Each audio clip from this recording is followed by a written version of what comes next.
Have you ever wondered what secrets die behind golden walls? What voices are silenced before they can scream? Tonight, I bring you a story that official history tried to bury beneath the marble floors of the most powerful palace in the world.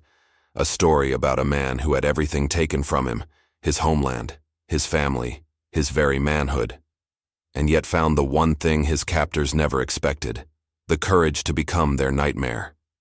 This is not just another tale of the Ottoman Empire.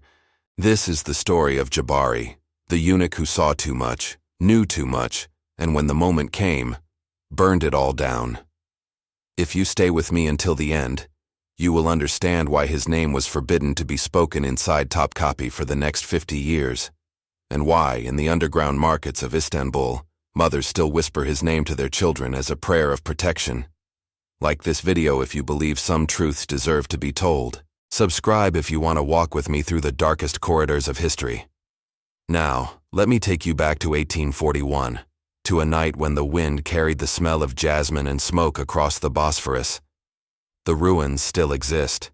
Not in any tourist guide, not in any official map of Istanbul's heritage sites, but if you know where to look, beneath the restored gardens of Topkapi, past the velvet ropes and the guided tours, there is a staircase that leads nowhere, blocked now by concrete poured sometime in the 1920s, when the Republic decided that certain Ottoman secrets should remain exactly that: secrets. The stones around that blocked passage carry marks that no restoration has been able to erase completely. Scorch marks. The kind that fire leaves when it burns with purpose, with intention, with rage accumulated over decades. In 1841, those stairs led to 17 underground chambers. Today, Turkish authorities acknowledge only 3 storage rooms in that section of the palace. The other 14 have been erased from architectural records. But the stones remember. Stones always remember. What happened in those chambers on the night of September 14, 1841, would set in motion a series of events that the Ottoman court spent years trying to suppress. Documents were burned, witnesses were silenced, some with gold, others with something sharper. The official chronicle of Sultan Abdülmecid Fahd makes no mention of any disturbance that night. According to the palace records, it was an evening of celebration, of music, of the young sultan entertaining foreign diplomats. The celebration happened. The rest is silence. But there was a man who refused to let that silence become permanent. A man who had been invisible for so long that he had become the walls themselves, the shadows in the corridors, the echo of footsteps that everyone heard but no one acknowledged. His name was Jabari, and this is the story of how a ghost learned to burn. If you want to follow more cases like this one, stories that shake the foundations of everything we thought we knew about history, subscribe to this channel so you never miss an investigation. The Topkapi Palace in 1841 was not merely a building. It was a universe contained within walls that stretched across the first hill of Constantinople, a city of 2 names and 1,000 secrets. Within those walls lived approximately 4,000 souls, though lived perhaps assigns too much agency to most of them. The Sultan lived. The Valide Sultan, the Sultan's mother, lived.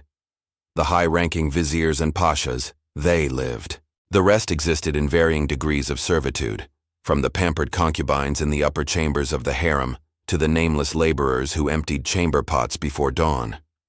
The harem itself occupied the most protected section of the palace, a labyrinth of over 400 rooms connected by corridors that seemed designed to confuse, to disorient, to ensure that no one ever knew exactly where they were or who might be listening. Walls were thin where they should have been thick, and thick where they should have been thin. Acoustic tricks built by architects who understood that in this world, information was more valuable than gold. The windows opened only to interior courtyards, never to the outside world. Sunlight entered filtered through carved screens, creating patterns on the floor that shifted throughout the day like living things. The air inside the harem carried a permanent heaviness. Incense burned continuously to mask other smells, human smells, the smell of too many bodies in too little space, of fear, of perfume applied to cover the sweat of anxiety. Underneath everything, there was another smell, one that newcomers noticed but quickly learned to ignore. Something organic, something wrong. It rose from the floors in certain sections, particularly near the northeast corner, where a heavy carpet covered a door that was never opened in daylight. The hierarchy within these walls was absolute and merciless. At the top, the Valid Sultan, whose power sometimes exceeded even that of her son. Then the Sultan's 4 official wives, the Khadans, ranked by the order in which they had produced male heirs. Below them, the Iqbals, favorites who had caught the Sultan's eye and shared his bed but had not yet produced children. Then the Gediklis, women trained in specific arts to entertain the Sultan. Then the Kalfas, senior servants who had spent enough years in the harem to earn minor privileges. Then the Carriers, the common odalisques, girls purchased or captured, trained in music, dance, poetry, and the art of pleasing, waiting for a chance that might never come. And at the very bottom, the servants who cleaned, cooked, carried, invisible hands that kept the machine running. But there was another hierarchy, one that existed in parallel to the world of women. The hierarchy of the eunuchs. And at the apex of this shadow kingdom stood the Kizlar Aga, the chief black eunuch, the Aga of the girls, whose official title belied the true extent of his power. The Kizlar Aga controlled access to the harem, which meant he controlled access to the Sultan. He managed the vast estates that funded the harem's operations. He whispered in ears that made decisions affecting millions. In 1841, the Kizlar Aga was a man named Selim, though man was a term he would have rejected for reasons both physical and philosophical. Selim had been in the palace for 43 years, had served 3 sultans, had survived 17 assassination attempts, and had accumulated wealth that rivaled some European princes. Beneath Selim served approximately 800 eunuchs of varying ranks and functions. The black eunuchs, brought primarily from Ethiopia, Sudan, and the Upper Nile regions, served within the harem itself. The white eunuchs, typically from the Caucasus or the Balkans, served in the outer sections of the palace, the Salamlik, where the Sultan conducted official business. The division was absolute. A black eunuch caught in the Salamlik without explicit permission faced death. A white eunuch found in the harem faced worse.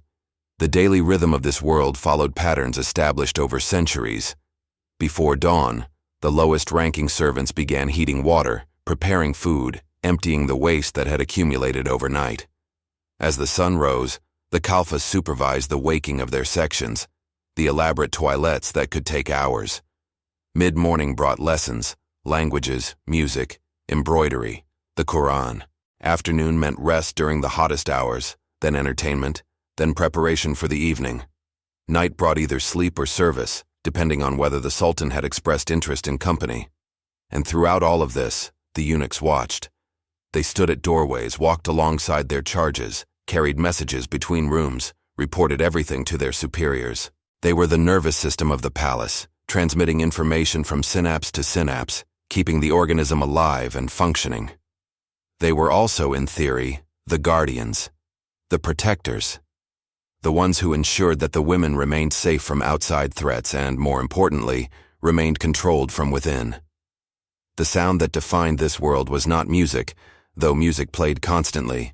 It was not conversation, though whispers never stopped. It was the sound of footsteps on marble, soft footsteps, measured footsteps, footsteps that had learned to announce nothing. The rustle of fabric, the click of doors closing, the absence of raised voices, because raised voices attracted attention, and attention in the harem was rarely beneficial.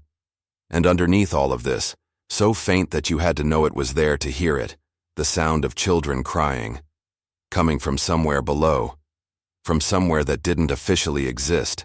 Jabari had served in the Topkapi Palace for 37 years, though served implies a choice that was never offered to him. He had been taken at the age of 8 from a village near the Blue Nile, in the region the Ottomans called Habesh, what Europeans would later map as Sudan.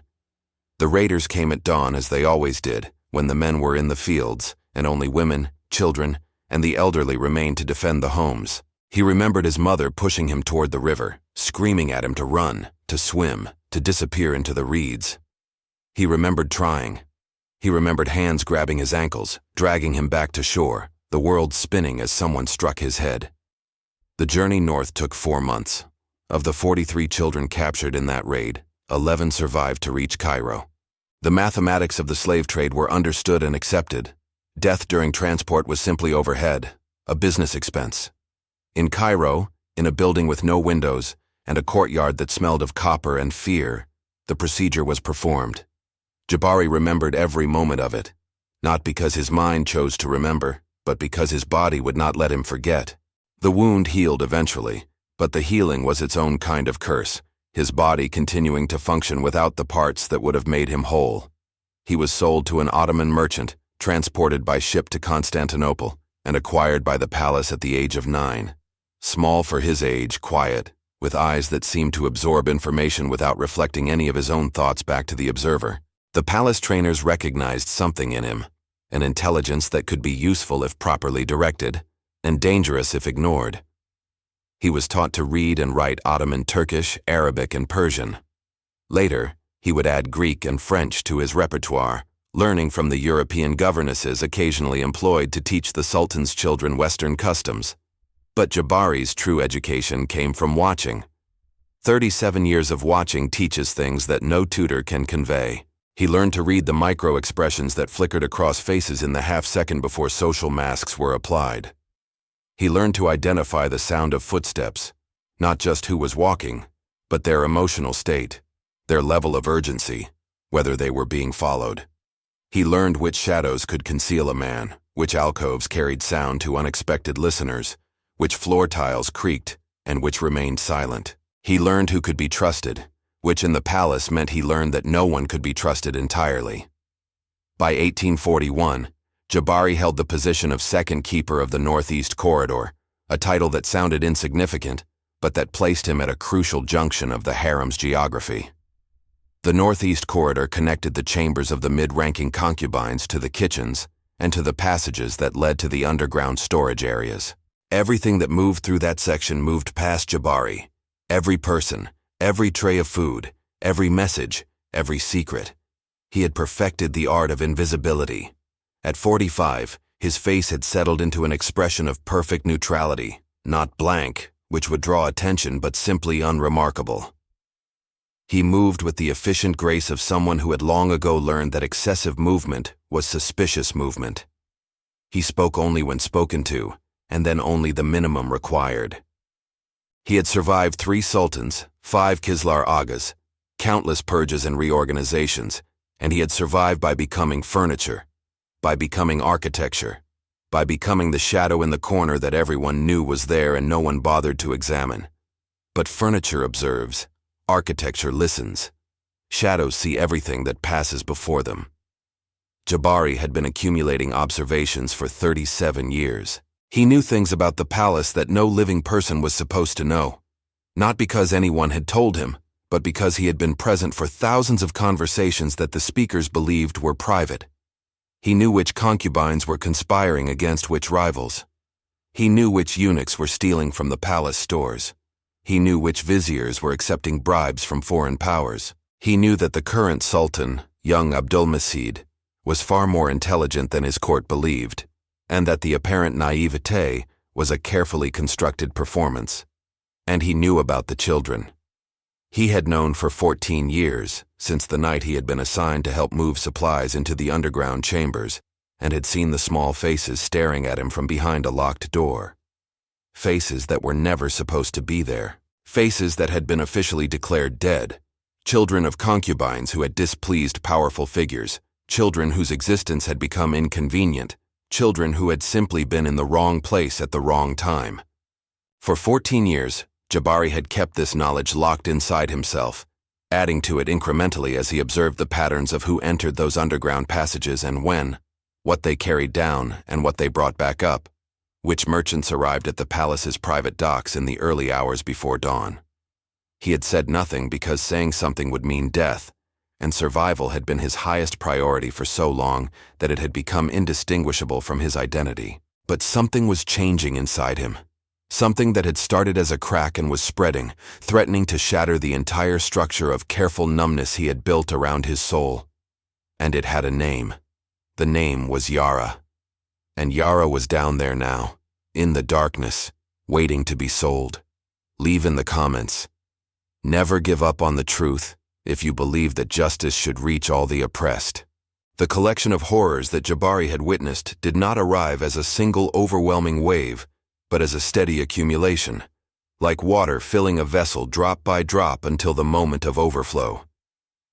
To understand what he finally did in September of 1841, one must first understand what he had absorbed during his decades of silent observation. The Ottoman palace system operated on a principle that was rarely articulated, but universally understood. Human beings were resources to be managed. The women of the harem were investments, their value calculated against their potential to produce heirs, to provide pleasure, to serve as diplomatic gifts. The eunuchs were infrastructure, their bodies modified to serve a function, their humanity an inconvenience to be minimized. And the children were the most complex equation of all, for they represented both the highest potential value and the highest potential risk. A male child born in the harem could grow up to become sultan, the most powerful figure in an empire that stretched across 3 continents. A female child could become a bargaining chip, married to cement alliances, her womb a continuation of dynastic strategy. But the wrong child, born to the wrong mother at the wrong time, could disrupt everything, could challenge established succession, could become a rallying point for factions, could simply be inconvenient to someone with enough power to make inconveniences disappear. Jabari had witnessed his first disappearance in his 3rd year at the palace. A concubine named Layla had given birth to a son whose father was unclear. The timing suggested the possibility that the child might not be the sultan's. Within a week, both Layla and the infant had vanished. The official explanation was that she had been returned to her family in disgrace. But Jabari had seen the men who came to her chamber at midnight. He had seen the bundle they carried away, too still and too small. He had heard the sound Layla made, a sound that had no words in any of the 5 languages he spoke. Over the following decades, he witnessed variations on this theme again and again. Some women were simply sent away, resold to provincial households, where their knowledge of palace secrets could be monitored. Some died of sudden illnesses that swept through the harem with suspicious selectivity. Some threw themselves into the Bosphorus from the walls, though whether they jumped or were thrown was never officially questioned. And some, a smaller number, but not insignificant, simply ceased to exist, their names removed from registers, their possessions distributed, their chambers reassigned as if they had never been. The fate of the children varied as well. Male children of uncertain parentage were the most dangerous and were therefore eliminated most quickly. Female children had more options. They could be quietly moved to lesser households, raised by servants, married off young to minor officials in distant provinces. But there was another option, one that Jabari had gradually come to understand through years of observation. Some children were kept. He had first noticed the pattern when he was assigned to inventory the underground storage chambers in the winter of 1827. The official purpose was to catalog the preserved foods and materials stored for emergencies. But the inventory team had been specifically instructed to work only in certain sections, to ignore certain doors, to treat certain passages as if they did not exist. Jabari, being furniture, being architecture, was assumed to follow these instructions without thought. But furniture observes, and Jabari observed that the doors they were instructed to ignore had guards who rotated on a schedule different from the rest of the palace. He observed that certain servants carried trays of food toward those doors at regular intervals, trays laden with more variety than storage managers would require. He observed that the merchants who arrived before dawn at the private docks sometimes left with covered cargo that had not been present when they arrived. The first time he saw the children was an accident. A new guard, unfamiliar with the rotation schedule, had left his post briefly to relieve himself. Jabari, passing through on legitimate business, had seen the door unattended, and something, call it intuition, call it fate, call it the accumulated weight of 14 years of suppressed curiosity, had made him push it open. The stairs descended into a darkness that even his adapted eyes could barely penetrate. The smell rose to meet him, human waste, unwashed bodies. Fear. He had descended only 10 steps before the sounds reached him, the small sounds of children trying not to cry, having learned that crying brought punishment. He had not descended further that first time. He had retreated, closed the door, resumed his assigned route. But he had returned, again and again over the following years, mapping the layout through brief glimpses and stolen moments. The underground complex contained 17 chambers of varying sizes. 14 held children, some as young as 3, some as old as 12. The other 3 served as quarters for the guards, storage for supplies, and something else, something with a heavy lock on the door, something he had never managed to see inside. The children were not being kept out of kindness. Jabari had eventually pieced together the operation through fragments of conversation, through documents glimpsed on desks, through the patterns of arrivals and departures at the private docks. The children were inventory. They were being held until buyers could be found, buyers who paid in currencies that included gold, political favors, and silence. Boys were sold to households that required servants without family connections. Girls were sold to establishments that had no place in polite description, and the youngest, the healthiest, the most appealing, they were reserved for a special clientele whose preferences Jabari refused to articulate even in the privacy of his own thoughts. The operation was overseen by Selim Aga himself. The Kislar Aga, the most powerful eunuch in the empire, had found a way to multiply his already substantial wealth by monetizing the palace's most shameful secrets. He had accomplices throughout the court, certain viziers who received a percentage, certain merchants who handled the logistics, certain guards who maintained security. The network was extensive, well protected, and had been functioning for at least 2 decades before Jabari discovered it. For 14 years, Jabari had carried this knowledge like a stone in his chest. He had told no one because there was no one to tell who would not either disbelieve him or silence him permanently. He had done nothing, because doing something required resources and allies that an aging eunuch simply did not possess. He had rationalized his inaction in 1,000 ways. Survival required silence. One man could not change a system. The children would be replaced regardless of what he did. But then Yara had disappeared, and with her disappearance, the stone in Jabari's chest had begun to crack. Her name meant small butterfly in Arabic, though she had been given an Ottoman name as well, a palace name that no one who loved her actually used. Her mother had been a concubine from Circassia, purchased at 17 for her famous Circassian beauty, the pale skin and delicate features that commanded premium prices in the slave markets. She had been one of the Gediklis, trained as a musician, her voice described in palace records as capable of drawing the Sultan's attention away from matters of state. She had also been one of the few people in the palace who had treated Jabari as a human being. It had started simply, a greeting, offered without the reflexive disdain that most of the women showed toward eunuchs. "Good morning, Jabari," she had said, the first person in perhaps a decade to use his name rather than his title, or simply ignoring him altogether. "The jasmine is blooming in the courtyard. Have you smelled it?" He had not known how to respond. For so long he had cultivated invisibility that actual acknowledgement felt like exposure, like danger. But she had not waited for a response, had simply smiled and continued on her way, leaving behind a confusion that took him days to process. Over the following months, she had continued these small acknowledgements, a nod, a word, occasionally a question about his health or his thoughts on some minor matter. She seemed genuinely curious about him, about his history, about the person who existed beneath the uniform. She had discovered somehow that he could read, and had begun leaving books where he would find them, volumes of poetry and philosophy that she had borrowed from the palace library. She had never directly handed them to him. That would have been too obvious, too risky. But the placement was always precise, always at the times and locations where he would be alone. He had fallen in love with her, of course, not in any way that could be expressed or consummated. His body had been rendered incapable of such things decades ago, but in the way that light falls in love with glass, passing through while being fundamentally changed by the encounter. She had become the fixed point around which his interior universe oriented itself. Every decision, every observation, every moment of his day was now filtered through the question of whether it might somehow benefit or harm her. She had given birth to a daughter in the spring of 1838, the product of the one night the Sultan had summoned her, a night that had been enough to change everything about her status. But the daughter, Yara, had arrived at an inconvenient time.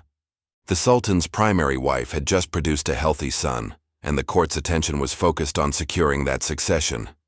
A daughter born to a minor Gedikli was, at best, an afterthought. At worst, she was a problem. Jabari had watched Yara grow for 3 years, stealing glimpses of her during his rounds, each citing a small miracle that reminded him that something good could exist in this place. She had inherited her mother's delicate features and her father's surprising intelligence. At 3, she was already speaking in complete sentences, asking questions that startled the servants assigned to her care. Then, 6 weeks ago, a eunuch had arrived at her mother's chambers with instructions to bring the child to the Valid Sultan for inspection.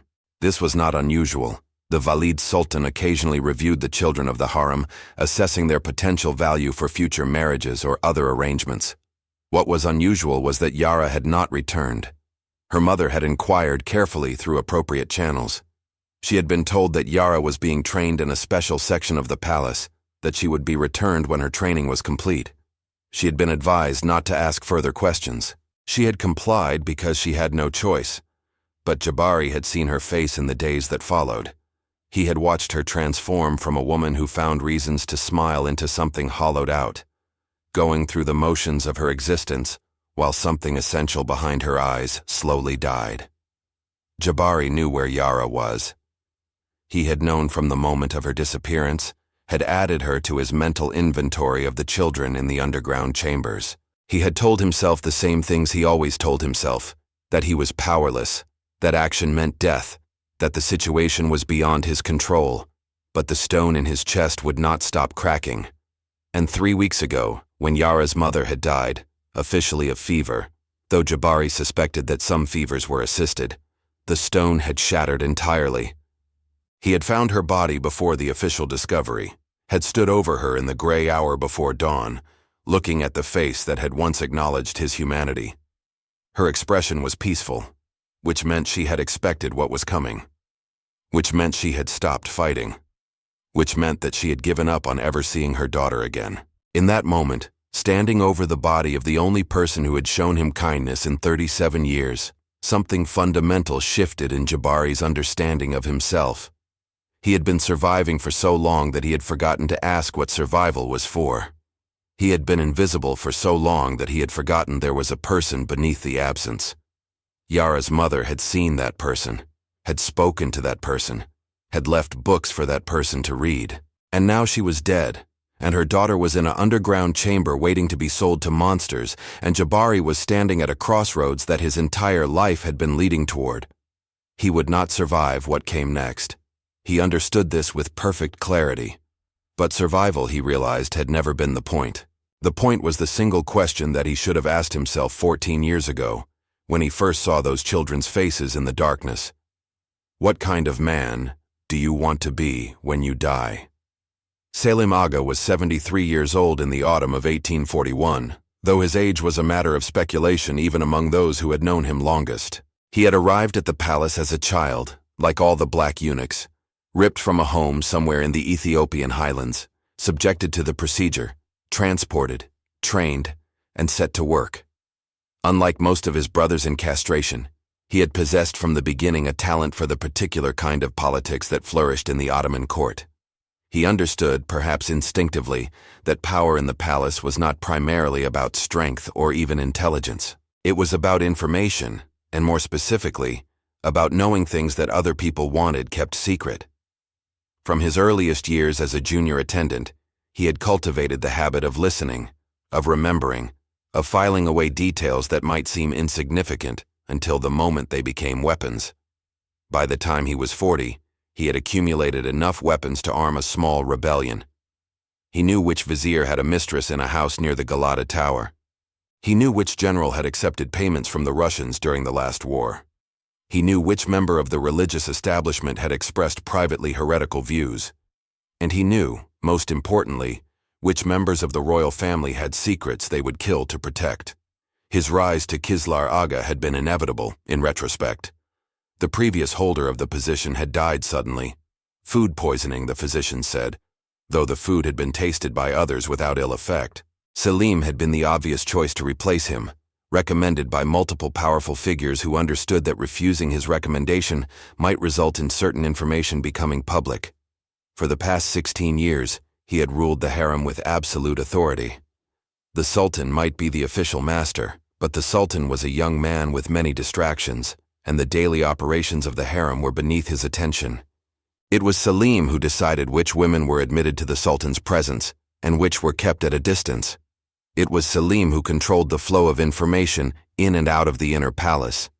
It was Selim who approved every purchase, every assignment, every punishment, and it was Selim who had recognized early in his tenure that the traditional sources of Akizlar Aga's wealth, bribes, kickbacks, management of the royal estates, were insufficient for his ambitions. He had seen an opportunity in the palace's most carefully guarded shame. The unwanted children, the inconvenient evidence of forbidden liaisons and political miscalculations, had always been a problem requiring solutions. The traditional solutions, quiet execution, discreet abandonment, were wasteful. Selim was not a wasteful man. He had built the underground network over the course of a decade, carefully, methodically, each step tested before the next was taken. The first children had been sold to households within the empire, their origins obscured through layers of intermediaries. As the operation proved successful, he had expanded to buyers in Persia, in Egypt, in the Barbary states, eventually to certain European clients whose tastes required absolute discretion. The profits were extraordinary. The risks were managed through a combination of fear, complicity, and the simple fact that those with the power to investigate were often the same people with reasons to prevent investigation. Selim had made sure that every vizier who might pose a threat had received gifts, not just money, but favors, services, the satisfaction of specific desires that they could never acknowledge publicly. They were all implicated now. They would all burn together if the truth emerged. Selim Aga was not a man who thought of himself as evil. He was a pragmatist who had recognized long ago that the world operated according to rules that had nothing to do with the morality taught in mosques and churches. Children suffered everywhere, in every society, in every age. He was not creating suffering. He was simply organizing it, directing it, profiting from it. The children in his chambers would have suffered regardless, at least through his system. Their suffering had purpose, had market value, contributed to a larger economy of desire and power. He did not expect what was coming. He had grown complacent in his position, confident in his network of compromised allies. He had stopped looking at the servants who passed through his corridors, stopped examining the faces of the lesser eunuchs who carried out his orders. They were tools, not threats. Furniture, architecture. He had forgotten that furniture observes, that architecture listens, that the shadow in the corner might, after 37 years, have finally found a reason to step into the light. There were others in the network, each responsible for a piece of the operation. Ibrahim, the master of the docks, who managed the logistics of nighttime departures, who knew which captains asked questions and which simply counted their gold. Fatma Kalfa, the senior servant who supervised the underground chambers, who had somehow convinced herself that she was protecting the children by keeping them fed and relatively clean while they awaited their fates. Hassan, the captain of the private guard, who ensured that the wrong eyes never saw what they shouldn't see, whose men were paid 3 times the normal rate in exchange for 3 times the normal loyalty. They had all found ways to justify their participation.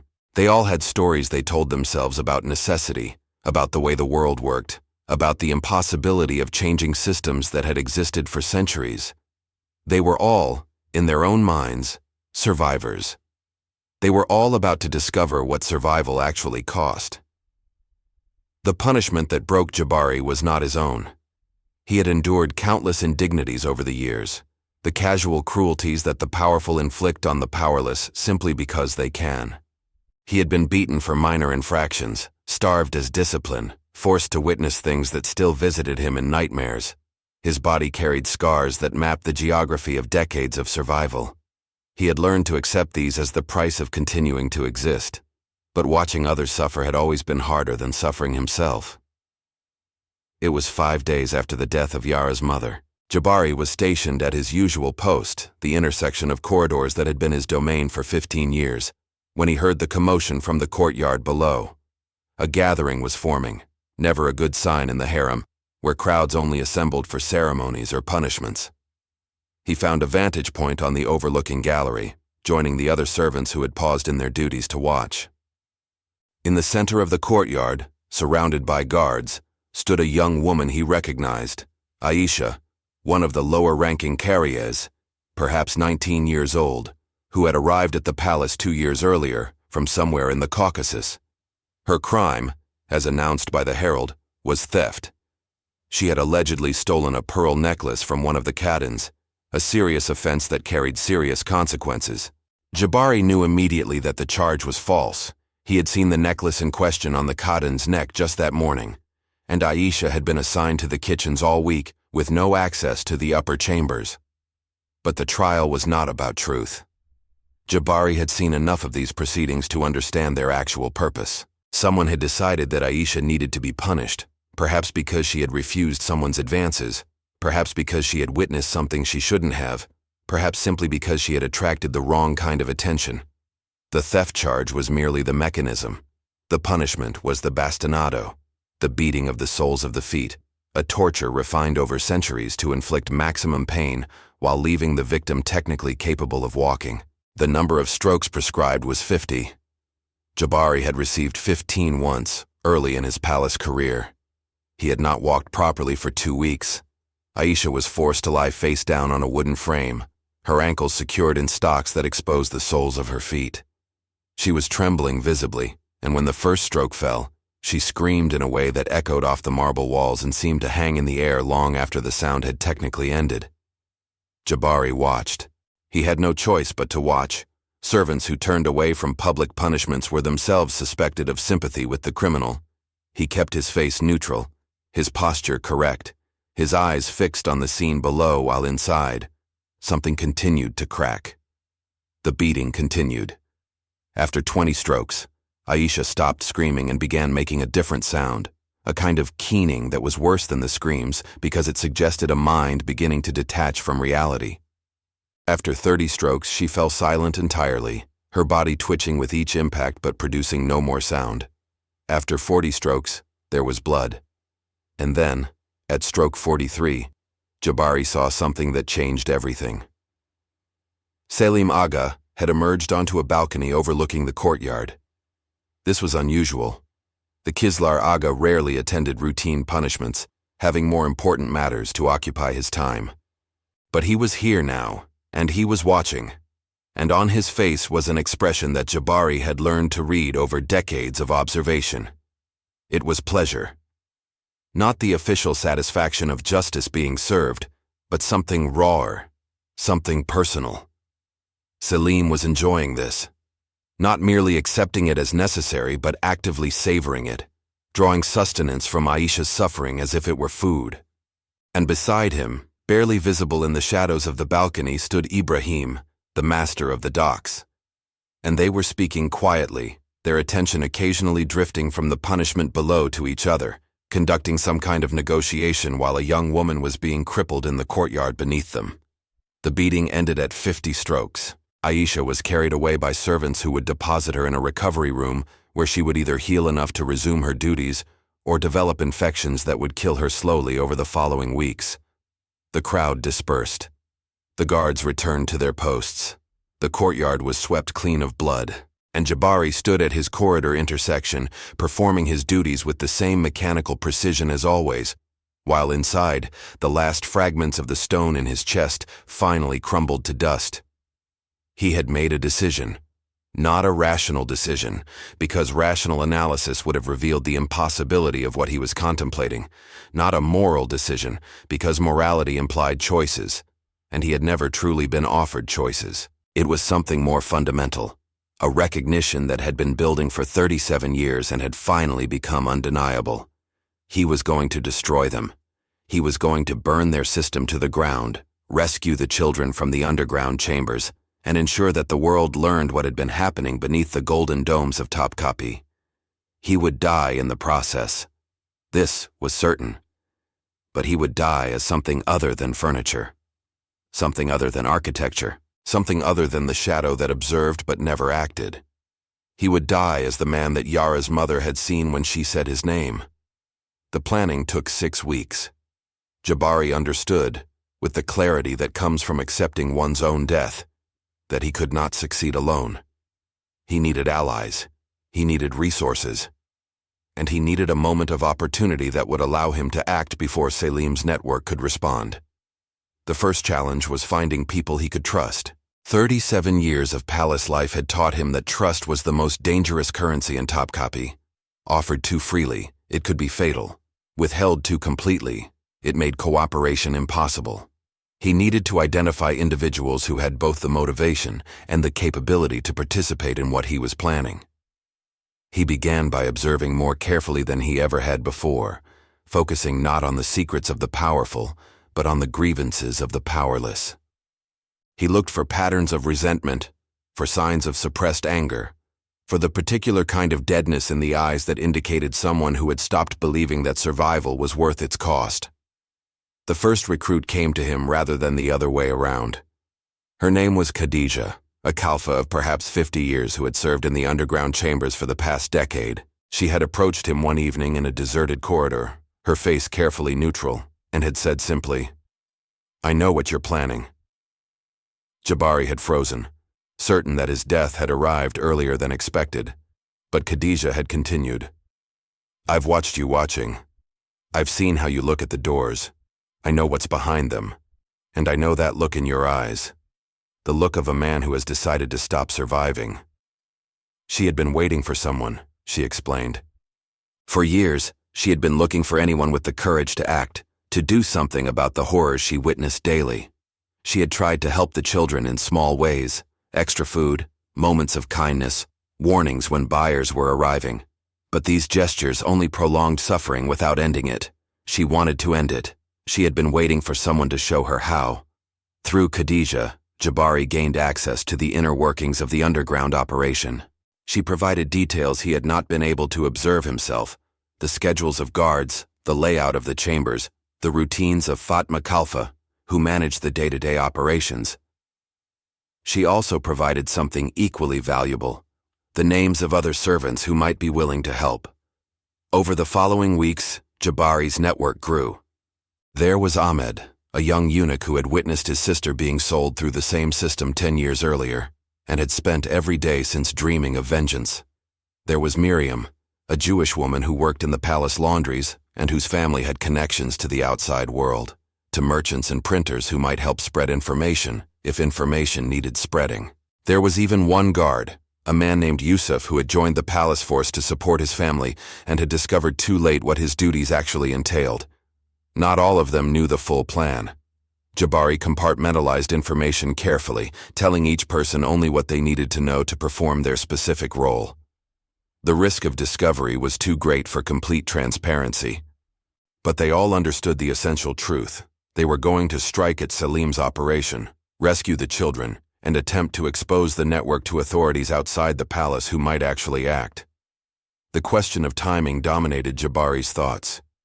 He needed a moment when the palace's attention would be directed elsewhere, when the normal security measures might be relaxed, when enough powerful people would be gathered in one place that an incident would be impossible to cover up quietly.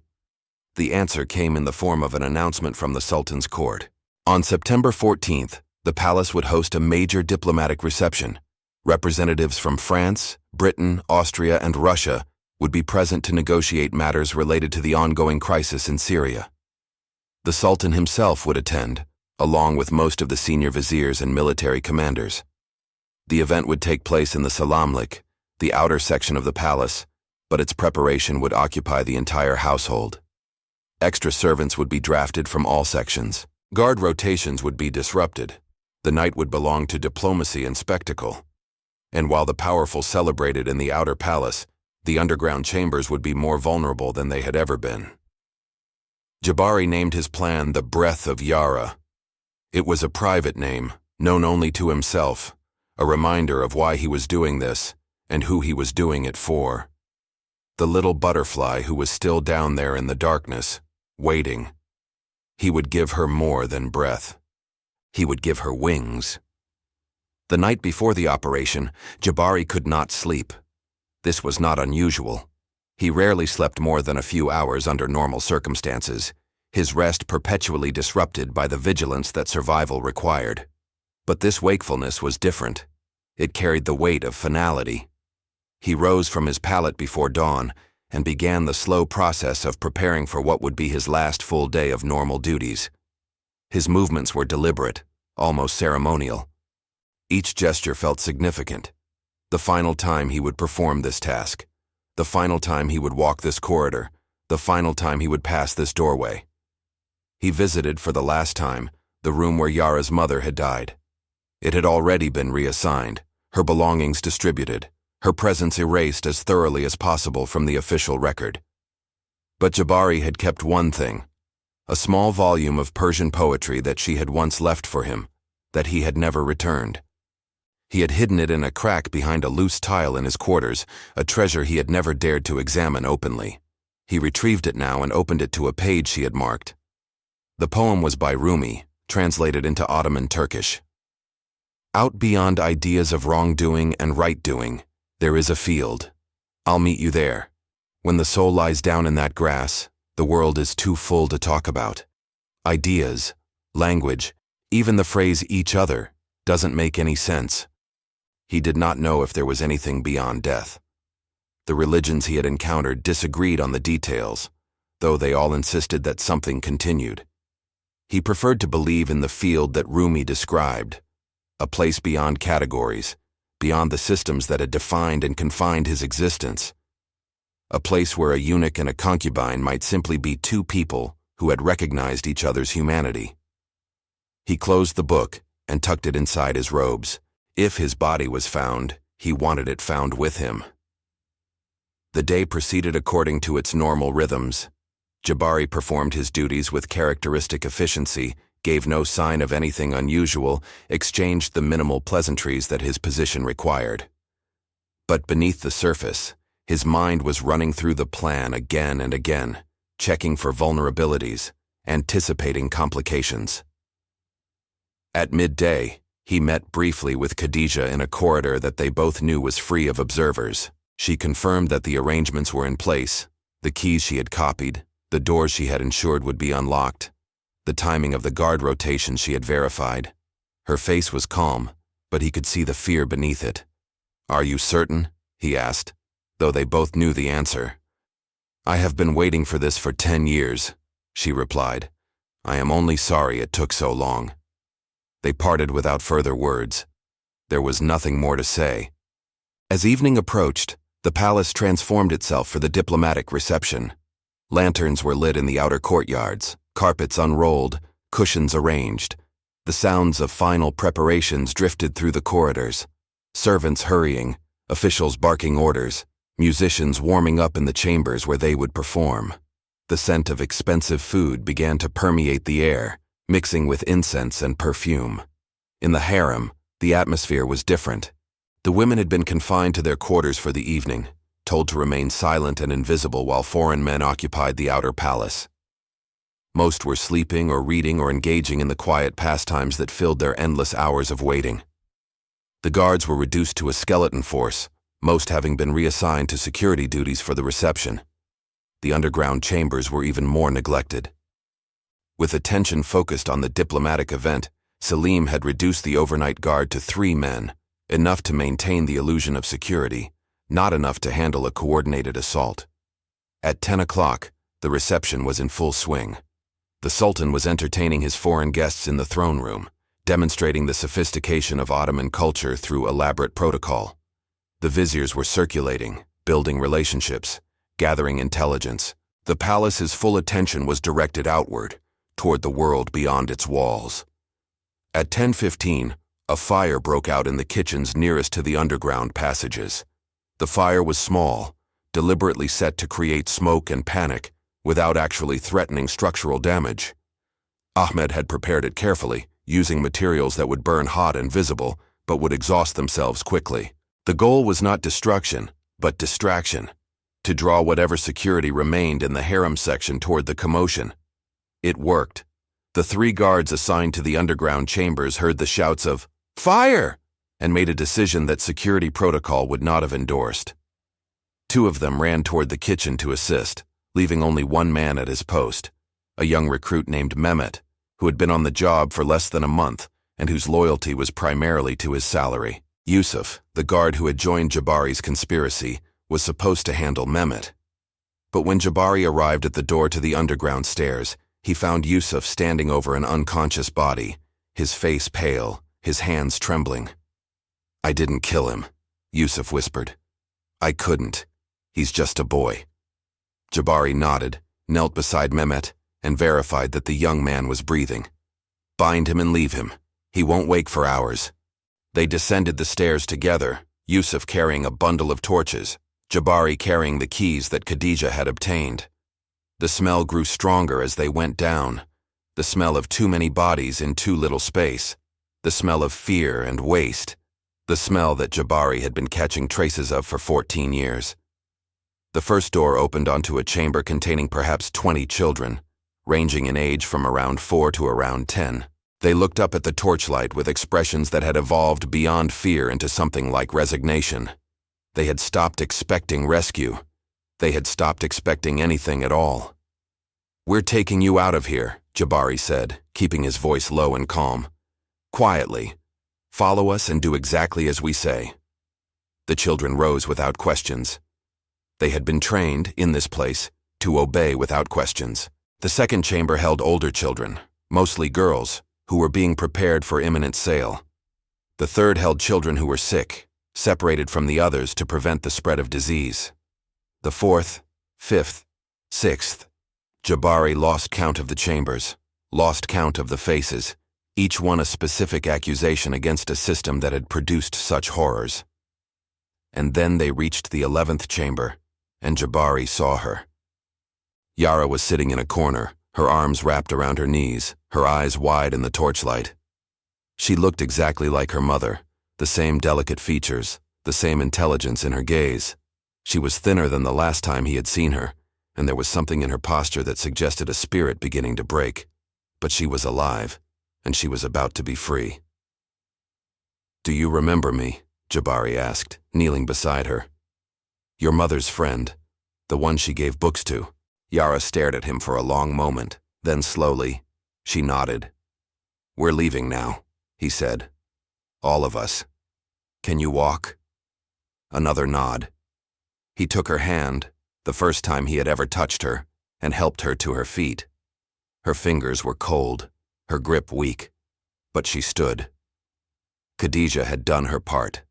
The passages that led from the underground chambers to the outer walls were open, the doors unlocked, the route cleared. Miriam was waiting at the exit with a cart that would transport the children to her family's house, the first stop on a network that would eventually scatter them across the city and beyond. The extraction took less than 30 minutes. 47 children in total, moving through dark corridors in silent procession, following eunuchs and servants who had found, after years of complicity, the courage to act. Some of the children cried, quietly, the way they had learned to cry in this place. Some walked with expressions of confusion, unable to process the sudden change in their circumstances. Some simply moved forward, one foot after another, too exhausted for any other response. Jabari was the last to leave the chambers.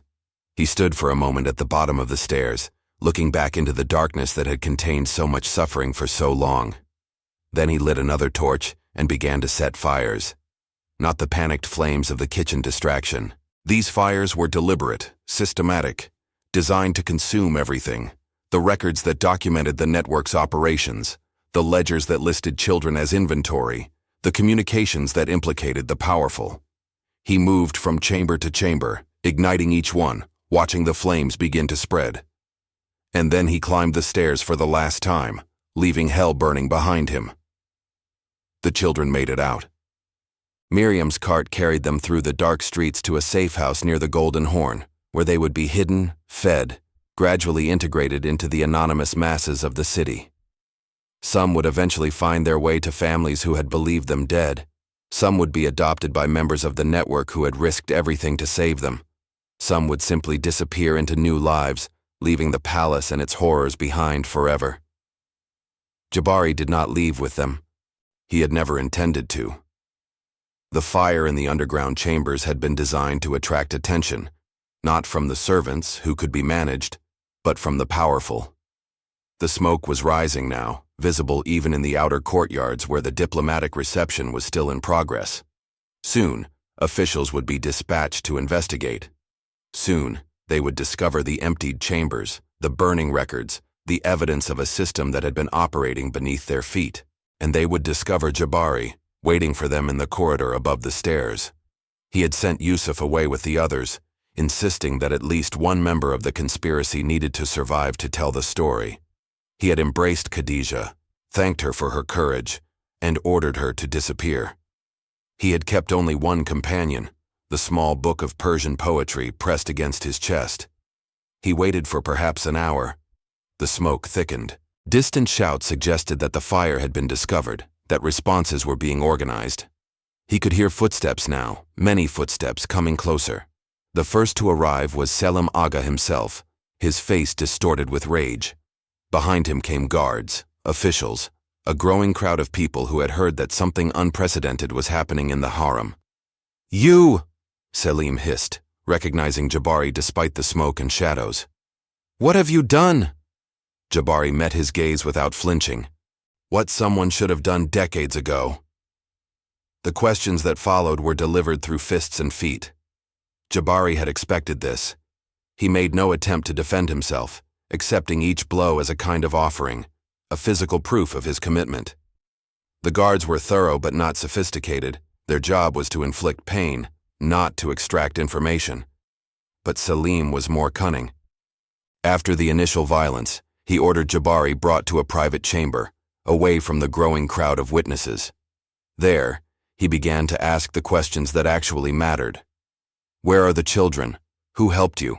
How did you get the keys? Jabari remained silent. Not out of heroism. He had no illusions about his ability to withstand extended torture. But silence cost nothing and might purchase time, might allow his co-conspirators to reach safety, might protect the children who were even now moving through the city's dark streets. Selim's methods became more sophisticated. He knew, from decades of experience, how to inflict suffering that left no visible marks, how to find the places where even the strongest will could be broken. He had broken many men in this chamber. He was confident he could break one elderly eunuch. But he had underestimated something. He had underestimated what it meant to be a man who had already accepted death, who had already said goodbye to everything, who had nothing left to lose. Jabari endured. Through hours that seemed to stretch into eternities, he endured. And when he finally spoke, it was not to answer Selim's questions, but to ask one of his own. "Do you remember their names? The children you sold? Do you even know their names?" Selim struck him again, but the question hung in the air, unanswered. "I remember them," Jabari continued, his voice broken but clear. "Every face, every name. 37 years of watching, and I remember them all. Even the ones I couldn't save. They existed, they mattered, and you will answer for what you did to them." "You are the one who will answer," Selim snarled. "When I'm finished with you, there won't be enough left to bury."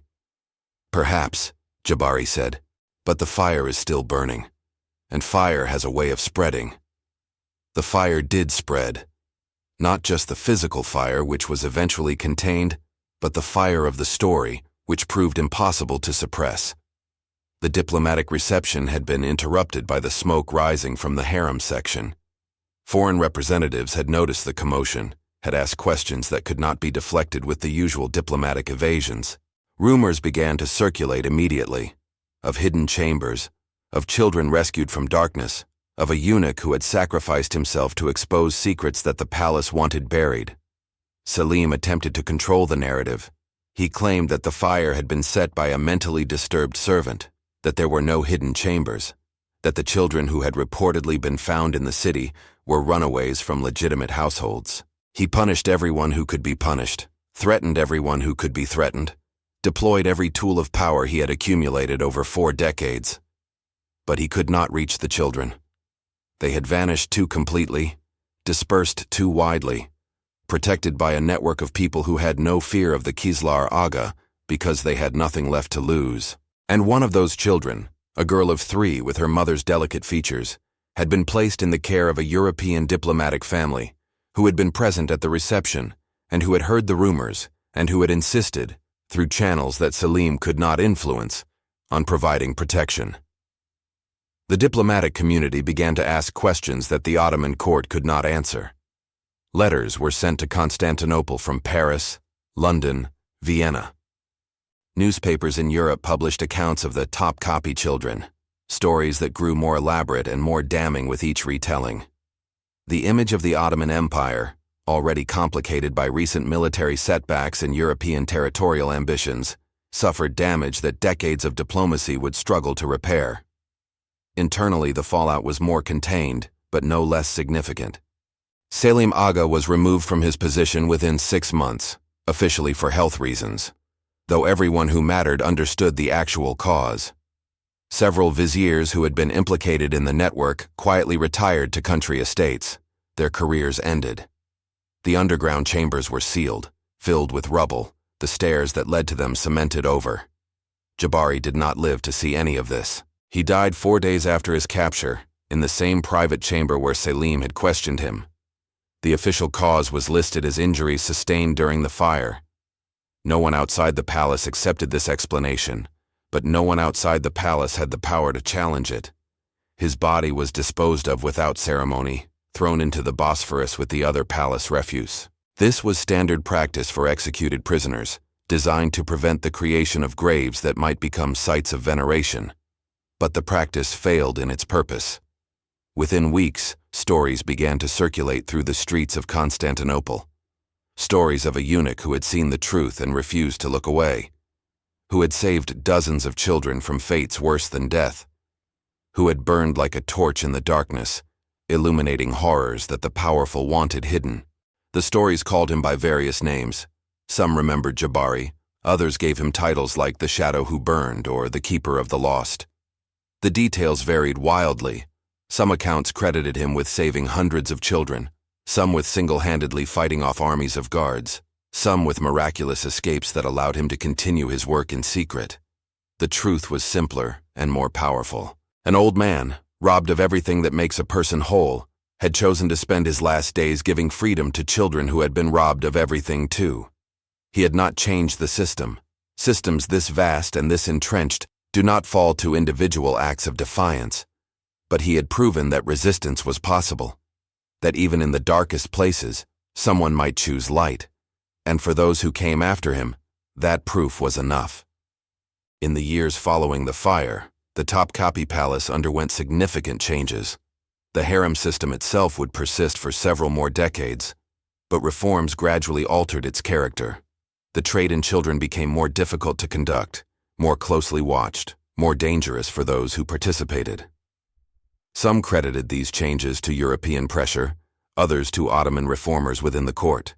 A few, speaking quietly in the back rooms of coffee houses, credited the memory of a eunuch who had refused to remain invisible. The children who survived scattered across the world. Most took new names, built new lives, never spoke of what they had experienced in the underground chambers. But occasionally in distant cities, Alexandria, Marseille, Vienna, even New York, someone would tell a story about a fire in a palace, about a man who came in the night and led them to freedom, about a moment when everything seemed lost, and then, suddenly, impossibly, wasn't. Yara lived. She was raised by the European family that had taken her in, educated in Paris, eventually married to a minor diplomat whose career took them across 3 continents. She rarely spoke of her early years. The memories were too fragmentary, too painful. But she kept, throughout her life, a small volume of Persian poetry that had been found on the body of a servant after the fire, that had been passed through mysterious hands to reach her in her new home. She read from it sometimes, late at night when her husband was asleep and the house was quiet. She did not remember the man who had carried her out of darkness. She was too young, the experience too traumatic, the years too many. But she felt, when she read those poems, that someone was there with her, someone who had known her mother, someone who had seen her not as inventory, not as resource, but as a child who deserved to fly. The poem she returned to most often was the one about the field beyond wrongdoing and right-doing. She liked to imagine such a place existed, She liked to imagine that the people she had lost were waiting there, in grass that caught the afternoon light, in a world too full to talk about. She named her first daughter Butterfly. If you watched until here, it's because you care about these stories that marked history forever. Leave a comment saying, "I watched until the end," so I can know you and understand who really cares about the search for historical truth.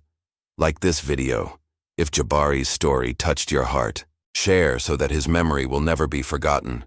The stones of Topkapi still stand, restored and photographed by millions of tourists each year. Somewhere beneath those stones, sealed away from maps and guidebooks, the burned chambers remain. The palace does not acknowledge them. History books rarely mention them. The official record maintains its silence. But shadows remember. Architecture listens. And every now and then, when the wind comes off the Bosphorus at just the right angle, some visitors claim to smell smoke, faint, impossible, carrying a hint of jasmine and ash. They ask the guides about it, and the guides smile and change the subject. Some fires never really go out. Some truths refuse to stay buried. And some men, stripped of everything that the world values, discover that they carry something the world cannot touch, the choice of who they want to be when the end comes. Jabari chose to be a liberator. Jabari chose to be a witness. Jabari chose to burn. And in that burning, he became immortal.